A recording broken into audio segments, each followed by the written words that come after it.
Hi everybody, I'm Charles Oski, Superintendent at Johnson County School District, and I'm excited for this opportunity here today to kind of talk a little bit about COVID, some of the protocols and things that are happening, not only in our district, but our community here in Johnson County.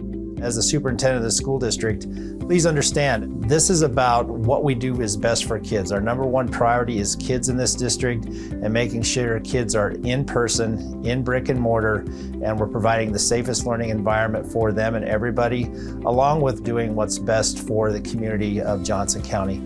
Another fact that I'd like to bring to you is who gets to make decisions in the district as far as whether we mask up, whether we go remote, and kind of clarify some of that information that's out there.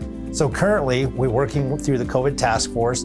Our local health officer, Dr. Schuler, will be the person that we follow direction from if the district is going to make any decisions on type of mandates or recommendations.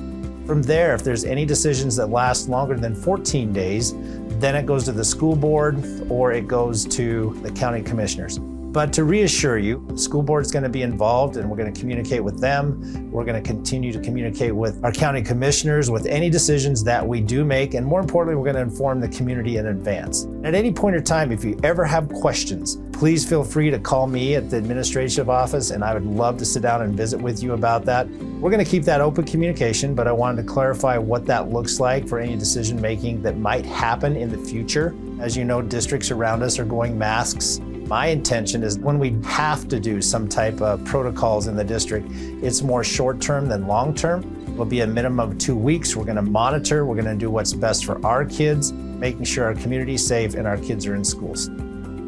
Hi, I'm Kelly Glacken, and I'm one of the new nurses in the district. I'm going to talk to you about what we can do to stay healthy and prevent illness.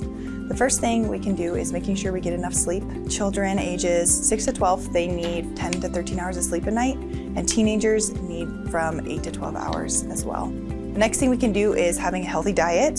So making sure we get a lot of fruits and vegetables, whole grains, and then healthy proteins, along with getting in probiotics, which we can find in yogurts or supplements. Also, remember exercise is really important. Trying to get in 30 minutes of exercise 5 days a week where you're elevating your heart rate is a good way to stay healthy. And then stress management, which is something we don't always think about. Making sure we don't overbook our kids to make sure they're staying healthy and happy. A good thing to practice at home with your kids is to get soap and water on your hands under the water. You sing happy birthday to yourself twice. Getting the tops of your hands, the palms of your hands under nails, and even up to your wrist is the best way to practice hand hygiene. The last thing is knowing when to seek medical attention if you're ill. Any difficulties breathing, anytime you're having a lot of vomiting and diarrhea and becoming very dehydrated, if you have any chest pain or pressure, and if you are experiencing any dizziness, would be good times to call your medical provider and seek help if needed. I'm Ashley Hunkins. I am the school nurse at both Cloud Peak and Meadowlark Elementary Schools. I just wanted to talk a little bit about vaccination first. We obviously promote anyone who's eligible to get vaccinated. That being said, if you are vaccinated, know that there is a possibility for you to still get COVID-19 and give it to someone else. We also just want to go into the rules here about isolation and quarantine if in fact you do get exposed to COVID-19 or if you do get a positive case. Isolation is for those who are actually sick, who have a positive COVID-19 case. Quarantine is when you stay home and away from other people after you've been exposed to a positive COVID-19 case.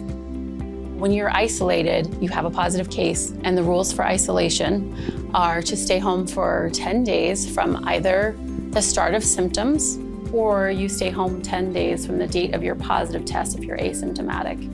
In order to get out of that isolation, 2 of those 10 days, you also need to have your symptoms improving, and you also need to be fever-free for 24 hours without the use of medication. There are actually 4 ways that you can avoid quarantine. If you are vaccinated, you do not have to quarantine. If you have had COVID-19 within the past 90 days, you do not have to quarantine. If both individuals were wearing a mask, both the exposed and the positive case, you do not have to quarantine. You have the option of getting an antibody test drawn right after exposure.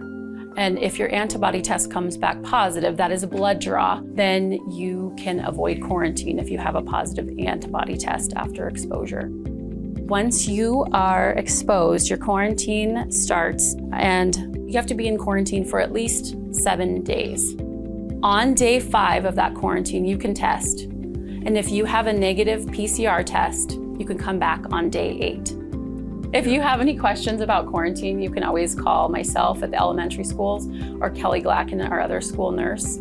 Again, we are following the Wyoming Department of Health guidelines that are set forth right now, and those might change for our district in the future, but as of right now, those are the rules that we are following. Well, thanks everybody for taking the time to watch our video here today. As we look to watch what COVID is doing and the spike, we can do this together, not only as a school district, but as a community. We can get through this difficult time with COVID and do what's best for our kids and the community in general.